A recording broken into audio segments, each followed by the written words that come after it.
There we are. Oh. Great. So let's wait for the top of the hour. Sounds good. I'm going to turn off my cell phone, or at least turn off the ringer.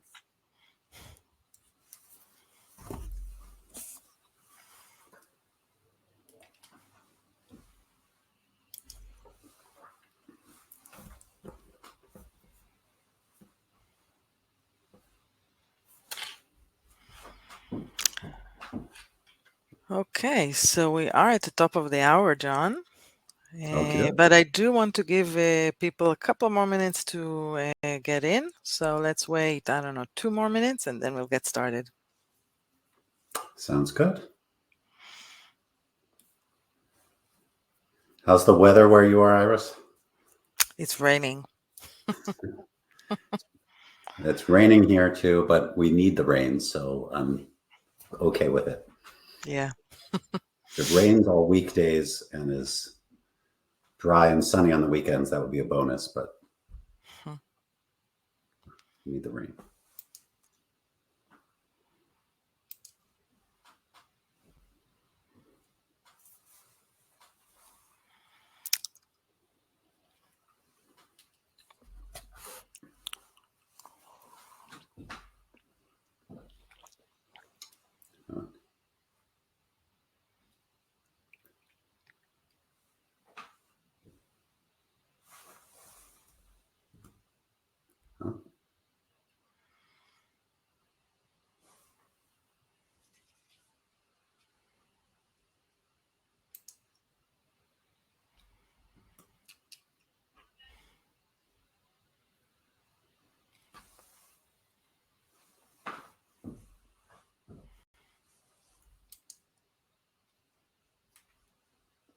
Excellent. So I think we're ready to get started. Sounds good. Great. So hi, everyone, and thank you for joining us today in our webinar, Market Segmentation Strategies for Steering Through Uncertainty and Finding Growth in 2023. My name is Iris Zarecki, and I'm Director of Product Marketing here at Explorium. Explorium helps data professionals in the go-to-market team create the best segmentation, targeting, and scoring solutions. Our platform combines the world's best data sources in a single place so that you can create disruptive go-to-market programs like discover your every business that meets your ideal customer profile, like creating the best segmentation, and scoring new leads and new accounts as they come in. I'm very happy to have with me today our guest speaker, John Buten, a principal analyst at Forrester. John, I will let you introduce yourself. Excellent. Thanks, Iris. Thrilled to be here. I am a principal analyst at Forrester Research in our portfolio marketing practice. And so we cover many technology domains as well in the Forrester Decisions new product line, many different role profiles, and provide support around a lot of different business practices. So I work with product marketers, industry marketers, and portfolio marketers at a range of companies, as well as people in demand marketing on how they can define better go-to-market strategies. Great. So glad to have you here with us today, John. In the webinar today, we'll try to help you prepare and plan for 2023. What that means is, as we all know, the economic uncertainty is making it slightly different to plan this year. But as companies get ready for next year, they need to reprioritize their market segments and identify the ones that offer a bigger opportunity for a company. And external data can provide these real-time market insights that companies need in order to focus on the segments that will actually provide growth. So as you can see on the agenda here, John will kick us off and talk a little bit about presentations and segmentation strategies for finding growth opportunities in 2023. And I will follow up and try to show how the right data can help take that segmentation to the next level and really find that growth that everybody is after. And of course, we'll finish by a Q&A session at the end of the presentation, but feel free to submit your questions right now, and we'll try to address all of them at the end of the session, and those that we can't, we'll get back to you after that. So with that, let's get started. Terrific. Thanks, Iris. So it's almost November of 2022, and so we're all in the thick of 2023 planning. At Forrester, we do a series of planning guides every year to help people plan, and this is really hard to do this year, more so than ever. I mean, I don't think I've ever seen so much uncertainty in my career or my lifetime, between inflation, between recessionary pressure, what's going on with a war, with politics. We wrote these reports in July, and thinking about January was really hard. And it's just amazing that here we are almost in November, and there's not a lot more certainty. So how are we supposed to do planning in this kind of uncertain environment? Well, we want to plan for that uncertainty, for one thing. And there's also certain things that we can be more certain of and plan around. Like, we know that some of the underlying trends that we're seeing in the marketplace are going to persist. Most importantly, the change to remote work has really changed the whole B2B buying process. And we're not expecting remote work to go away in 2023. So we really need to start adjusting ourselves to that. When we polled chief marketing officers on what they're thinking about for their organization, this is top of mind for them. So the number one thing that they were focused on is addressing changing buying behaviors, and understanding those buying preferences are 1 and 2. So that's top of mind. All of this change, all of this ways that customers are buying has changed, and they need to respond to that. So between the changing buying behaviors with the move to remote work, as well as all of the changing economic forces, our number one guidance for the coming year is investing in market insights, both to course correct and make sure you're not making the wrong assumptions, really understand what's happening in the marketplace. So as we look out at these changing economic conditions, there's conventional wisdom about what you should do as you pivot into recessionary times. Like usually we would say the travel industry is one of the first industries to see a decline. So if you're targeting travel, you may want to reconsider. But in the current economic environment, there's just huge pent-up demand for travel, and there's a shortage of workers, so they're not even able to meet the demand that there is today. I mean, they're offering double, triple salaries for pilots. So we're not sure that the economy is going to start impacting travel that drastically. So this is why we need market insights. Same thing with messaging. We often try to pivot towards cost-centric messaging. But in this environment, with the talent gap, I think efficiency messaging, employee experience, productivity, those are still going to find a lot of resonance. Which way to go? Market insights will help. So that's one of our number one planning tool that we suggest to companies this coming year, is to invest in market insights. And there are a bunch of others that you can read about in some of our reports. But I think that investment in market insights, that was part of the reason that Iris invited me here today, because it really fits in with Explorium's value proposition. Yes, I completely agree. And I forgot to mention that we'll be providing one of those planning guides, the planning guide for sales ops that Forrester issued, to everybody that attends this webinar. So stay tuned for that later on. And also, I wanted to comment that while I completely agree with you that 2023 is different and there's so many unknowns here, I think that change and unknown is becoming part of our reality. And we need to be ready for that, whatever happens. So in RevCon, just a couple of weeks ago, um, Rosalind Santa Elena talked about the future of RevOps, and she said that RevOps has to build the infrastructure to manage that change. And every time there is a change, and it doesn't matter if it's the pandemic or the recession or something else, it means that you're changing so many things in the go-to-market. You're changing the strategy, you're changing the ICP, you're changing maybe the market segments that you're targeting, and the RevOps organization need to be able to support all of that and pivot quickly to the new direction every time a change comes in. So it's not just about planning for change in the planning season, which is now for 2023. It needs to be like that throughout the year.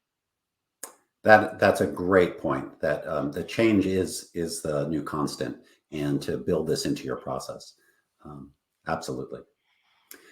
And it's also a good setup for where we're going to focus, which is market segmentation. And that's usually the first part. When there's economic changes, there's winners and losers, or there's people that are struggling and people that are thriving based on those shifting economic certainties. So we need to recalibrate who it is that we're thinking about targeting. One of my favorite, one of the big marketing sayings is, I know half of my marketing is wasted. I only wish I knew which half. I think it was John Wanamaker is at least attributed for that.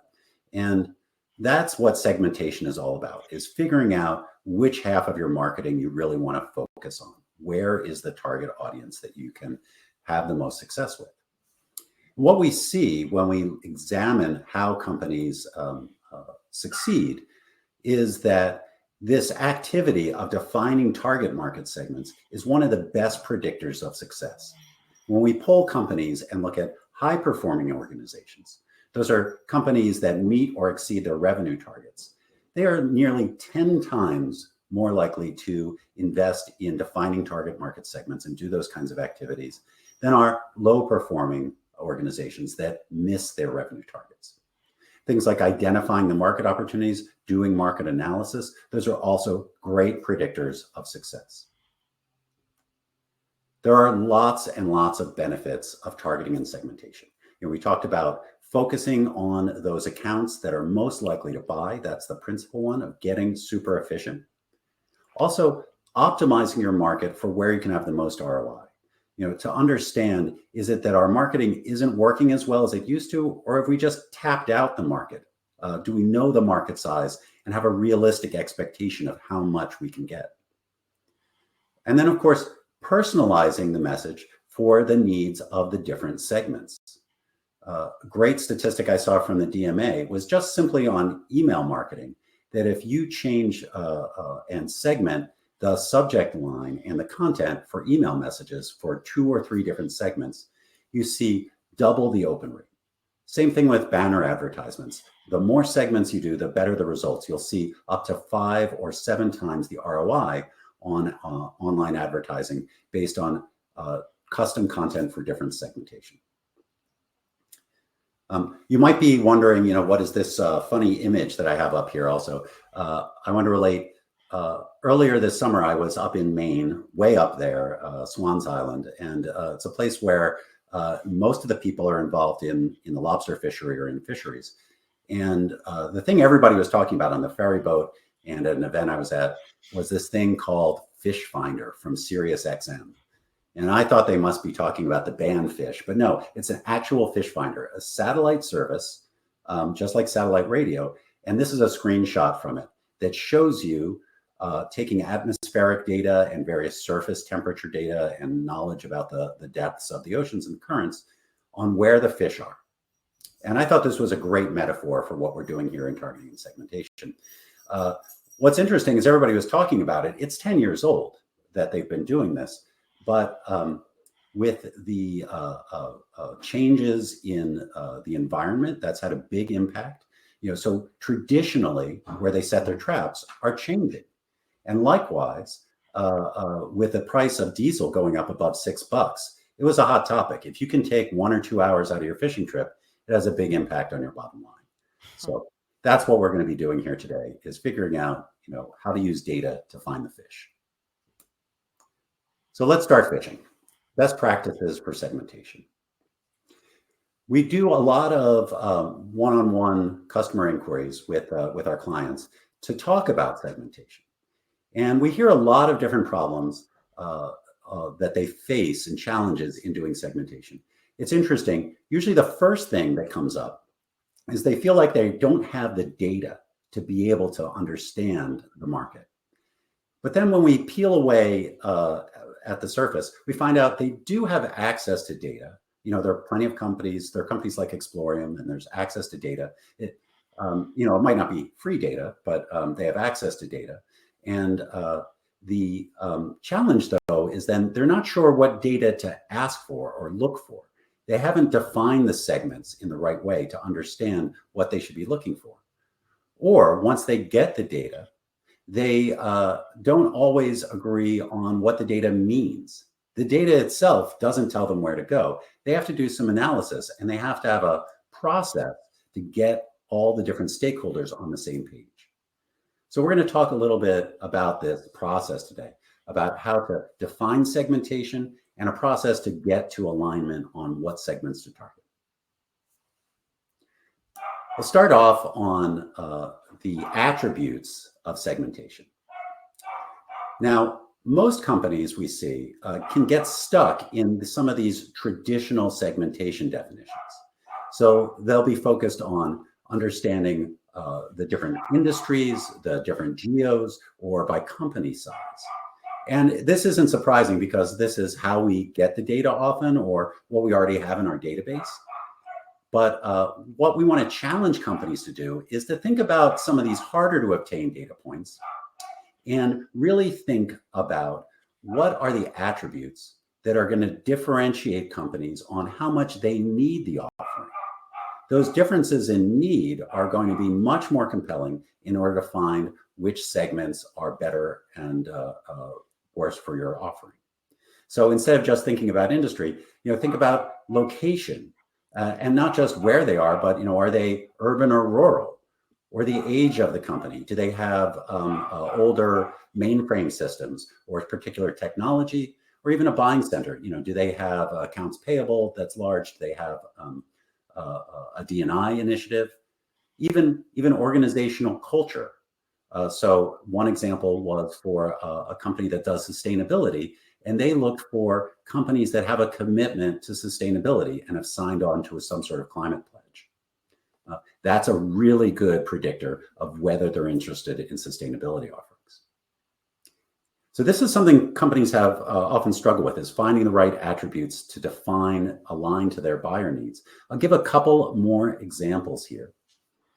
So in this first one, HR services, companies that do benefits management, typically, they're looking for company size, but they have to be careful because if you look at company size in terms of revenue, you might find, say, financial services customers, companies that have high revenue but don't actually have that many employees relative to, say, a services company that has many more employees given the revenue size.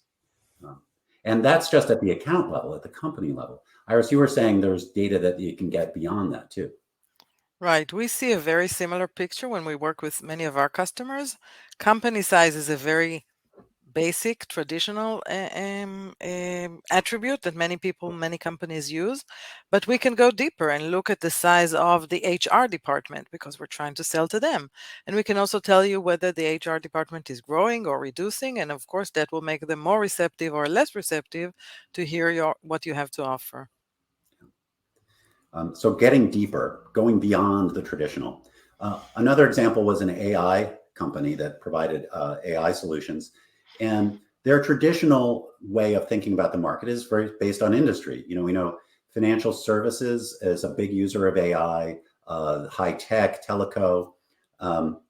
But when they really dug into what kinds of companies were the best fit, it's companies that already have people doing predictive analytics that want to raise the bar, that want to do more. If they don't have predictive analytics people, then they can't really consume the software.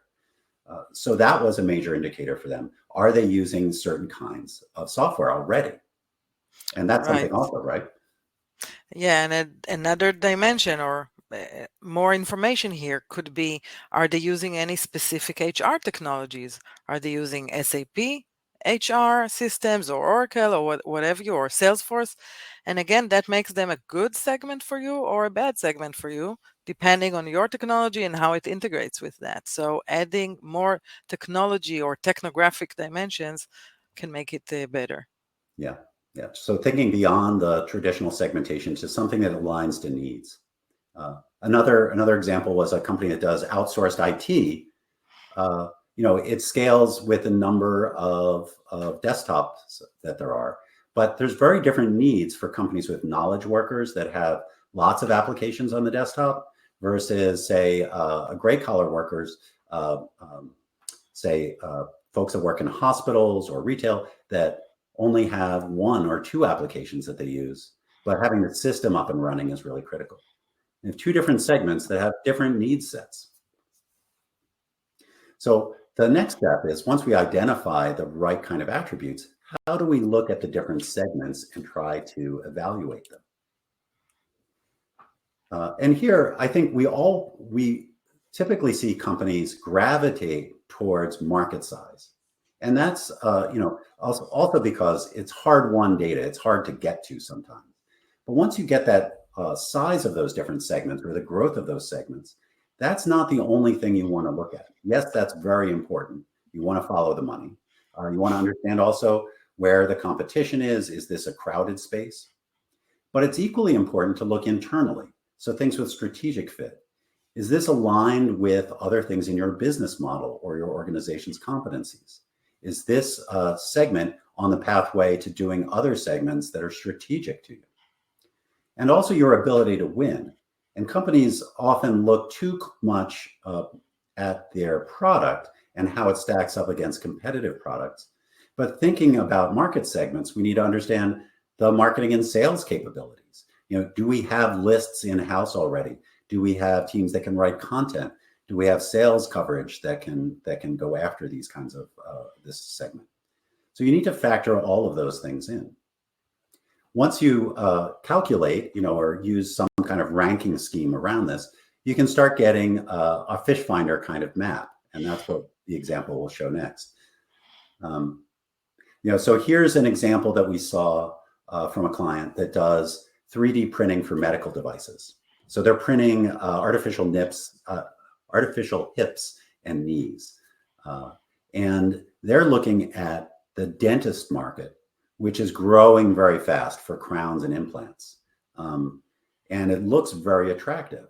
However, when they look at their ability to win and their strategic fit, they can see that that's a very different market, dentistry. And it's also has fewer barriers to entry versus some of these medical applications. So they see something like plastic surgery is a smaller market, but one that fits much more closely with their business strategy, because they're already in these hospitals. They know how to talk to medical providers. And they have this great ability to win because they have lots of skill in getting into regulated markets. So a great way to think about targeting an opportunity and finding those places to grow that aren't the usual expected ones. Yeah, that's a very interesting example. And we have a cluster of customers similar to this nature, ones, the enterprises that are selling to doctor clinics, for example. And what they told us is that it's also very hard to find information about doctor clinics. So if that's your market, that's a difficult one. It's very difficult to know what is the doctor's expertise, what is their location. They are dynamic. Those smaller clinics, they might move a lot. So segmenting local businesses and small medium businesses is difficult, specifically doctor clinics or restaurants, and finding reliable data about them is even harder than usual. Absolutely. And very critical that you have to operationalize these ideas. That's one of the keys. So being able to size these markets and get data about sizing is usually indicative of whether you can then operationalize that and go to market and reach them. And I think that's the the final step is thinking about the segmentation approaches and how you take segmentation and activate it. You've defined a segment, and we have our traditional model. And when we usually do market sizing or market prioritization, we're thinking in a very traditional mode, and we define a target market segment as, between A and B. And we have an example of that on the left. And this is really important, to do most media buying, to buy lists. This is the way companies source them and want to be able to define them. But it might not always be the most useful. Like when we think about other applications like lead scoring or qualifications, sometimes the ideal customer profile is a different way of thinking about these target segments. So instead of thinking about the boundaries, we think about what's the center point. And it stands to reason that our target market segment is between A and B, but the upper right corner of a company with 5,000 employees and 10 locations might not be really ideal for us. So having a definition that we can use and score and prioritize within that segment can be really, really helpful to operationalize this. The other element of this idea of ideal customer profile is when we do targeting and segmentation, we've been talking a lot about B2B targeting and talking about the number of accounts, because it's almost always a company that's signing the check. And so we're looking at the attributes of the different companies, the number of companies, and that's the way we understand market size. But when we get to an ideal customer profile, it's very easy and helpful to add other attributes as well around potentially the buying center, the department that is the champion for this purchase, or the person, the persona, not just the title and say their BANT, but understanding other elements like their experience, their current software usage, their professional affiliation, or their tolerance for risk. And some of these things, we can find out through data, but we can also find out, passively through our websites or through qualification questions for downloading assets and materials. And this is when we start transitioning from macro segmentation, into some of the micro segmentation that some of these digital platforms enable us to do, or passing some of that information, that micro segmentation information, on to sales to help them be intent-led sellers and understand the buyers better. So I'll wrap up my spiel on finding market segments to drive to growth. As we said, you want to use the data to understand these buyers as markets shift, and really try and understand them on the basis that matters to your company, that matters to your buyer based on how their needs differ. And when you do that, you'll find lots of different kinds of opportunities. So one thing we often hear about is, companies worry that they're not first mover, or that they're late to market for a fast growth market. And we think that's a fallacy, that, even, yes, there's these high growth markets, but it's never too late to find opportunities. So even if there is a period where a market is growing fast, there are a huge segment of the market that is a laggard, that isn't on the cutting edge, but is waiting, and often waiting because a set of needs haven't been met for them yet. Whether that's compliance, regulatory, or they need to see a specific use case catered to, specific integrations. There's lots of opportunity there. And then as the market continues to grow, those early adopters are going to get more sophisticated in their needs, and they're going to have new needs. So there's opportunities for growth all throughout the market spectrum and all throughout the market lifecycle. And lastly, we talked about prioritizing segments, but how many segments should you prioritize?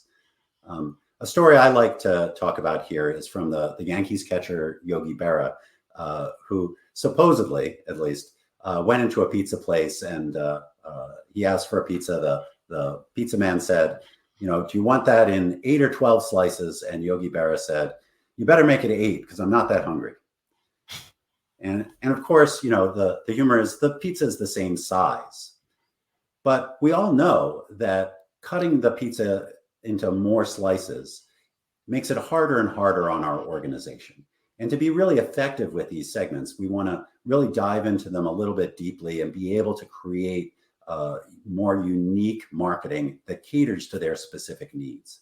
So think about the appetite and how hungry you are as you come up with your segmentation scheme, and try not to bite off more than you can chew. With that, let me turn it over to Iris to talk a little bit more about how to use data to use this segmentation scheme and really drive growth. Great. Thank you, John. So yes, I'll try to go to the operationalization that you mentioned and talk about how to take those best practices and those ideas to real life and fuel your growth with the right data. So let me start with an example. We see many of our customers using traditional segmentations, like John mentioned. It's usually a two-dimensional segmentation. You saw John had the same slide just a couple of slides ago. And the reality is that this is limiting what you can do with those segmentations, because if you're using this, if your real ICP is over here on the right-hand side, those green dots on the right-hand side, if you're using only two dimensions, you're missing out. You might be looking at this bigger square here, but then that means that your ICP or segment is too broad and you're casting the net too wide, and your salespeople are actually wasting time because they're targeting some companies which are not ideal for you, not really in the segment that you were wanting to approach. And if you're looking at the small square over here, then you leave money on the table, because here are two dots, two green dots here that your salespeople are not targeting, not approaching, and they could be your best customer ever. So two-dimension is not enough. And really the main question is, why are people not using more dimension? And John touched on some of that before. Why don't people use more data and more attributes to get a better understanding of the segment and be able to understand the segment deeper? And we really see, I'm sorry, yeah, it moved to the next slide. We really see two problems. And again, John touched on some of that. The first problem is finding the right data. And the second one is actually using that data to get the value out of it and to operationalize it and use it in your systems that help you during the segmentation. And let me drill down on the first one. So finding the right data is not as easy as you would think. For example, I gave some examples before about doctor clinics and restaurants. They have very low footprint. Not always do they have a website. Sometimes all they have is maybe a Facebook or an Instagram account. How do you really know their recent address? During COVID, for example, many restaurants shut down and then reopened. If you're selling to restaurants, how do you know what's going on and what's the latest and greatest situation or status of those accounts out there? So you need to be able to find a reliable data that provides good coverage of the specific segment that you're looking for. And if that's private companies or small and medium businesses, that's difficult. Private companies compared to, again, big enterprise, public enterprises, they don't have to publish any official reports. So it's even difficult to know what their size is, what's the revenue, how many people work there. Yes, there are other ways you can get that, but for private companies, it's very, very difficult. And so the result is that in many cases, people go back to the traditional two-dimensional size, revenue, location, industry, that's it. And that's weird because to some extent, the world has changed dramatically. And there's almost an explosion of data today. And if, I don't know, 5 years ago, if you were looking for some unique data points like foot traffic, it was very difficult to find someone that could actually provide foot traffic. And today, it's almost the opposite. You have 20 providers that can provide foot traffic, and you need to pick the best one or the best one for your needs. So why is it still that although there's so much data out there, data about consumers, data about commercials, companies, and much, much more, Why is it still that companies are not using all of that data that is available to them? And I think maybe the answer is that it made the problem even bigger, because now I have too many choices.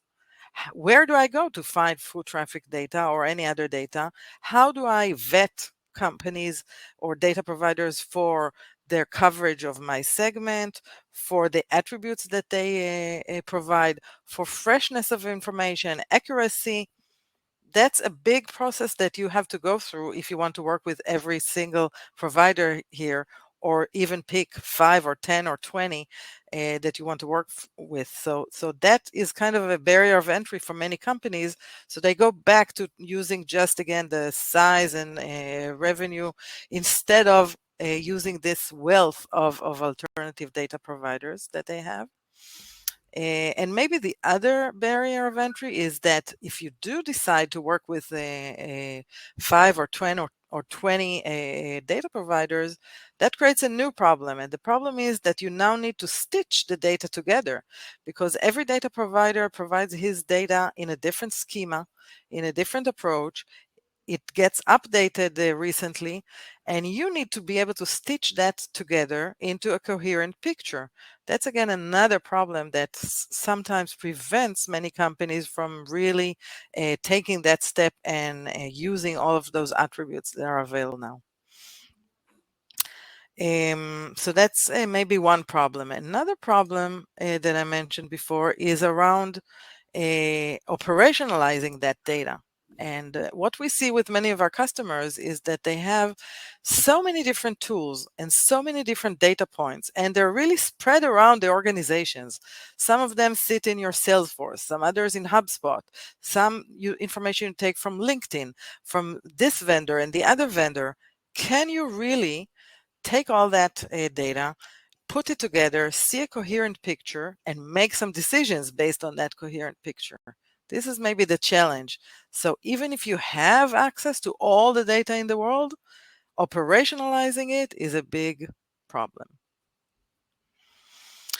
So at Explorium, we suggest a new approach, a different approach to segmentation and to the data that you need to use for segmentation.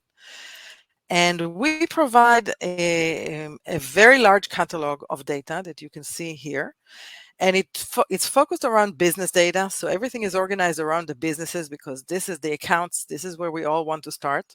But there's a lot of additional information here about individuals, about personas, about geos, locations, demographic information, stuff like that. And it's all available to you to look at and enrich your data with, but it's already organized, harmonized, and normalized. So we take that part out of the equation. We're already doing the hard lifting for you. We're taking the data from some of the best sources out there, premium data providers that you're familiar with, open sources, and proprietary signals that we create on our own. All of that data is available to you, and it's already normalized and harmonized to work with your internal data and allow you to do some predictions, segmentations, look at your ICP, etc., etc. That's the data part. And you have here on the next slide some of the numbers. We have over 190 million company records, including a lot of small businesses, including a lot of professional emails, and more than 4,000 data attributes that you can now, they're all available for you to use now for segmentation. So you don't need to settle for two-dimensional segmentation anymore. And maybe the other part of that is the ability or the platform capabilities that allow you to take that data, manipulate it, shape it, and make it work for your specific business needs. So our platform helps you, number one, automatically discover some relevant attributes or impactful attributes. Because like I said, the problem is today is that you almost have too much data. So how can you tell which attribute is really the one that is critical for your segmentation? Is it about the maturity of the company, or is it about the technology that they're using today? How can you tell?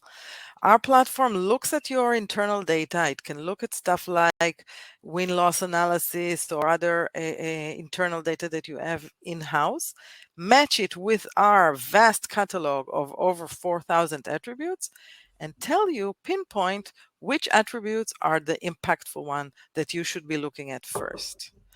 We can also help you, of course, enrich your data with those impactful attributes and, of course, many others that make sense to your business case. We can also transform the data in the way that it works for you, according to your business logic, according to your business needs. So, for example, if you need to combine some data points from different data vendors, create a score based on them. If you want to build a predictive model, a scoring model based on machine learning, you can do all of that based on the data that we have in the platform and the platform capabilities, create that score and move it on to your system of record, whether it's Salesforce or other CRM, etc. So that's our different approach. I hope it makes sense, with data and capabilities on top of it, machine learning capabilities on top of it, which make it very unique. And I want to share a customer story. One of our customers, I think it's a very interesting story because it shows how they used the vast data and the platform capabilities to make a big difference and support their growth with segmentation. So the customer is a B2B, B2SMB solution provider in the United States, and they have tens of thousands of local businesses across the United States. And their challenge was growth. Isn't that the challenge for everybody these days? But what they needed to do was generate 50 quality leads every week for each sales reps. That's a tough one. Fresh new leads, 50 of them every week for every salesman. That was difficult. And they were using, again, the basic, I call it the two-dimensional segmentation. So they were looking at company revenue, number of employees, location, and industry. That's it. Gave that list of 50 leads to the salespeople and got a reject, a big reject back. Some of the leads were not correct. The information was wrong. The address was wrong, the telephone number was wrong, the email was wrong, the company shut down and it wasn't reflected. So it wasn't quality leads. And some of the leads were not in the right segment. We thought they were in this geographic location, but in reality, they moved to another city. We thought they were in this industry, but in reality, they weren't really. The industry classification is a problematic one. We all use NICE codes, but they're not entirely correct for every type of business.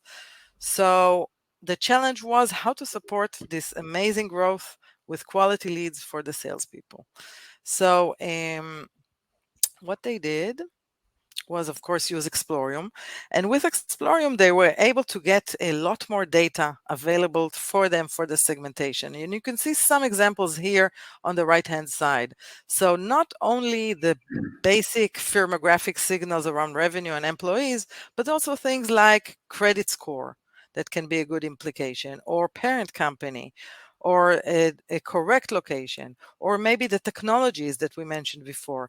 Is it Shopify that you're looking for? Is a good indication that this is a quality lead, or maybe it's other payment technologies that are in use, or maybe it's the number of social profiles is a good or bad indication of if this customer is a good lead for me.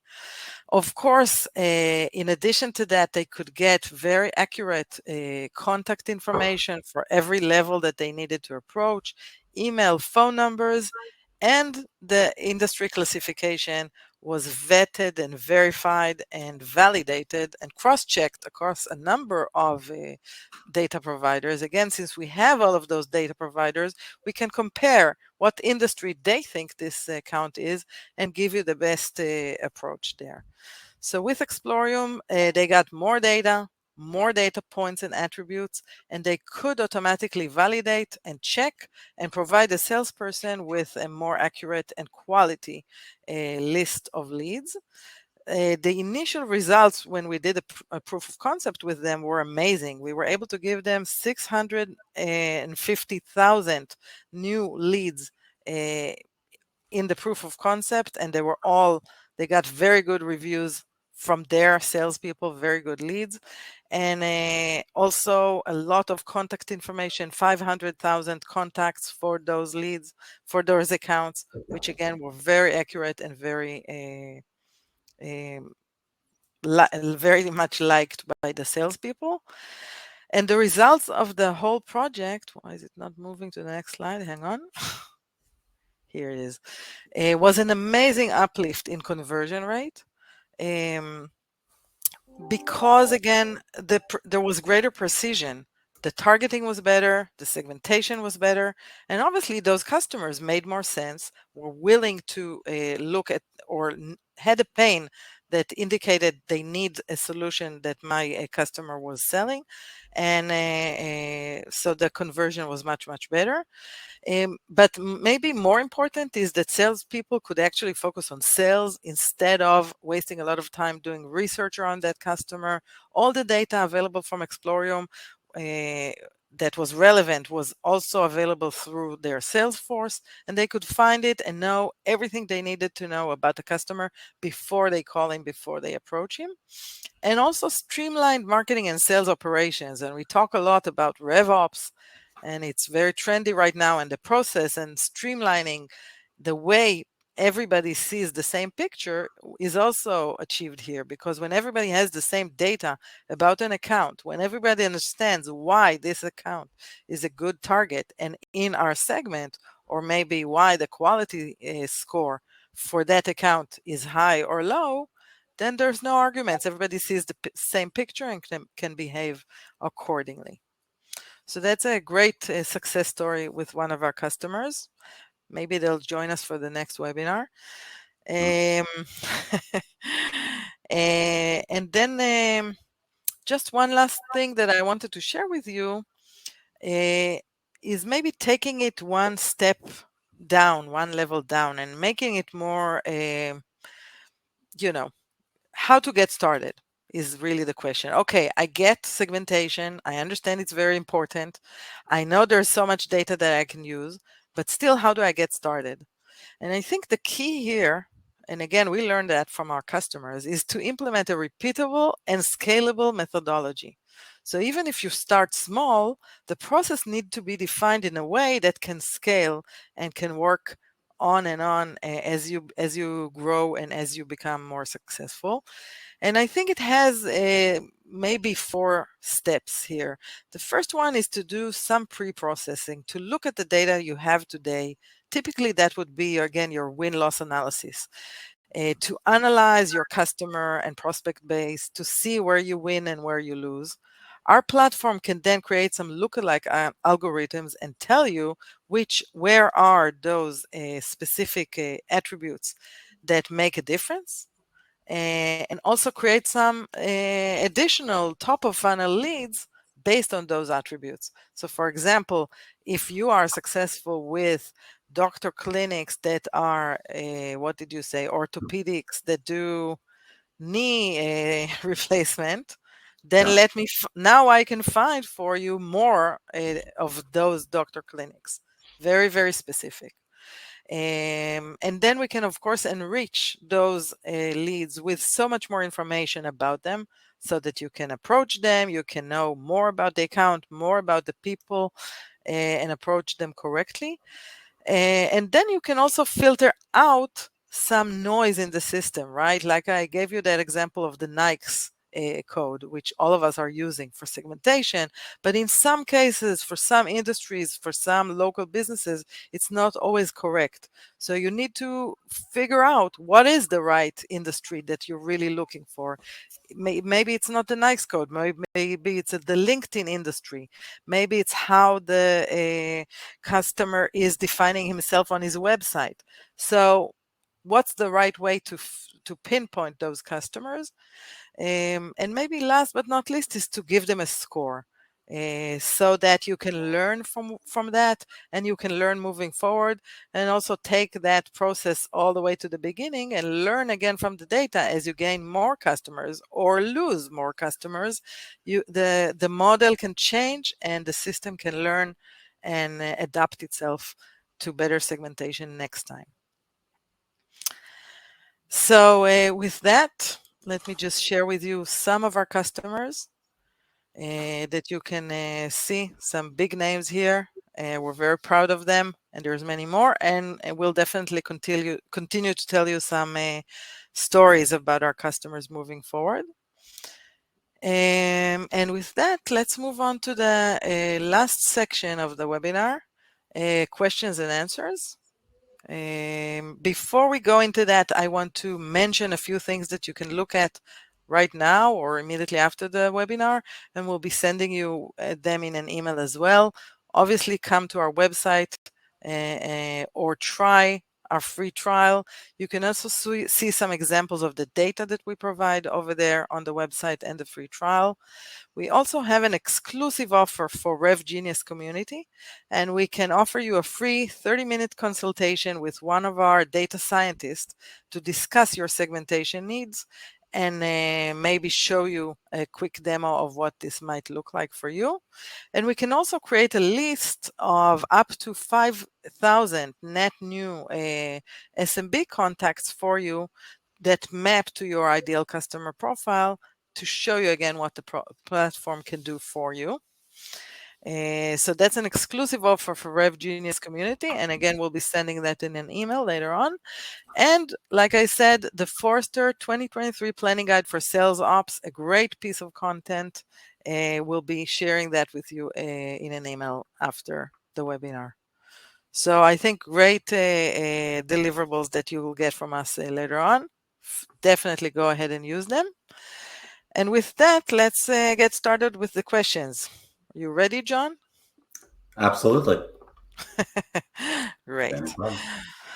So let's go ahead. Let me see. The questions are coming in, and I want to remind everyone to go to your question tab and submit your questions, as we still have some time to take some questions. Let me take the first question that came in. The question is, how do you upload your data into your platform, and where is all the data manipulation and prediction taking place? Is it in Excel? Is it in your platform? Is it in my BI system? That's the question.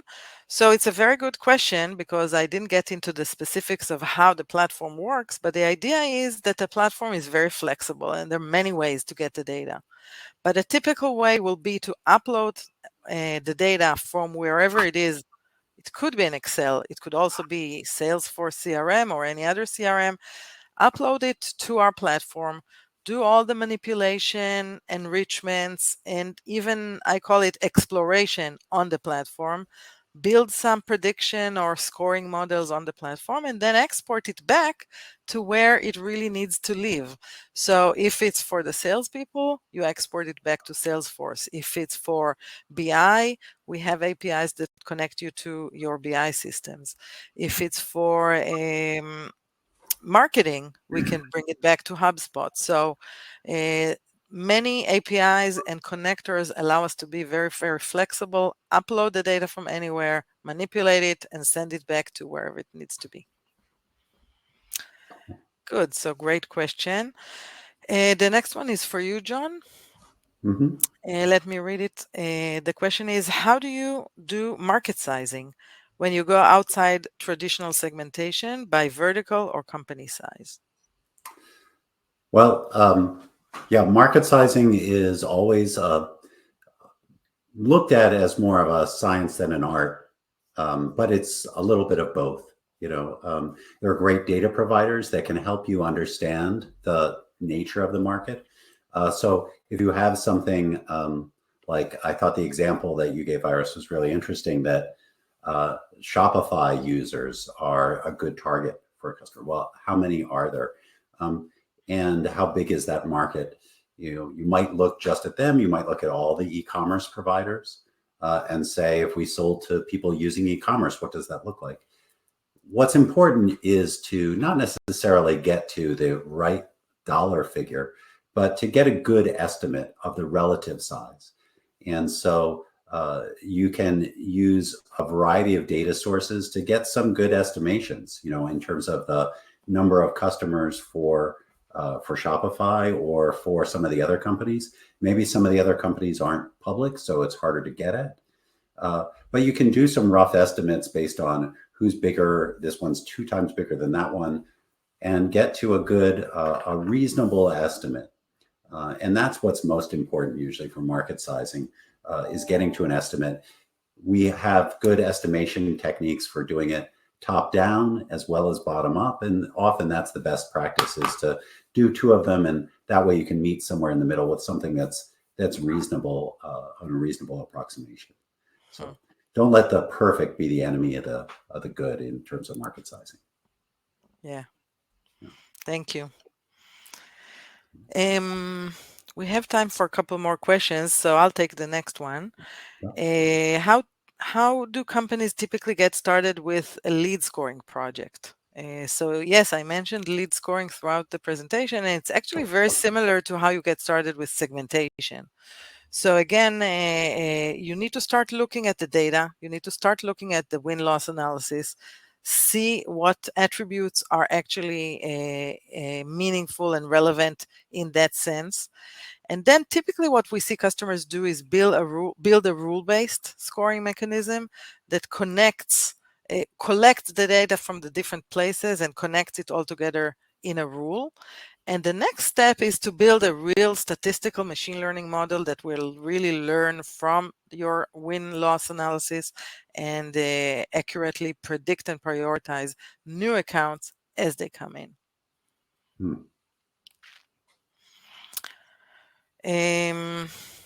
Okay, we have time for a few more. So the next one, let me give it to you, John. As we're growing, we're facing a lot of pressure to verticalize our marketing. How should we think about adding a vertical? This is a good one, I think. We talked about vertical. Vertical could be the way you're looking at segmenting your marketing. I think too often people look at delivering products to market and then putting vertical on top, or we see large companies do vertical marketing. And it's important to understand whether the vertical makes a real difference for your product. I think we've seen a little bit of a pendulum swing away from some of the vertical marketing, because it didn't make as much sense all the time to just take the same solution and talk about how it applied to healthcare or financial services. If it's CRM, it might be very similar ways that they use it. But what you will still need to do is, at certain phases in the marketing cycle, to be able to support companies always want to know, can companies like mine use this? And vertical is one of the hooks into that. So being able to provide vertical-oriented case studies and be able to maybe micro segment, as people go through that buying journey, to be able to support the sales model with some things that are specific to their use cases, whether that's demonstrations or case studies. So we see less of that vertical marketing layered on top. But if you have a solution that's very different for healthcare or financial services, that's something that is right in our traditional segmentation that we see, that companies go to market differently for different customer groups. Mm-hmm. That makes sense. Okay, one more question here to me that I will take is around SMBs. Do you also cover private companies and specifically SMBs? Absolutely, we do. And like I said, it's hard to find information about SMBs. They're very dynamic in nature. They don't offer too much information about them. They're private. They don't have to issue reports. And they are very dynamic. They might move often. It's very hard to know if, think about a restaurant chain, a pizza chain, is there a headquarters and sub companies? How do you really understand the structure of that beast? That's difficult, but we actually excel in that area specifically. Our database cover over 133 million small businesses, and we provide reliable information about them, and that's a unique point for us. Okay, I think we are running out of time, John. So I'd like to thank you for joining me today and thank everyone for joining us for this webinar. We'll be very, very happy to be in touch with you and show you how our Explorium platform can be used for segmentation and for other go-to-market techniques. Thank you very much, and I hope to see you in our next webinar. Thanks, Iris, and thanks for the opportunity, and thanks everyone for your time.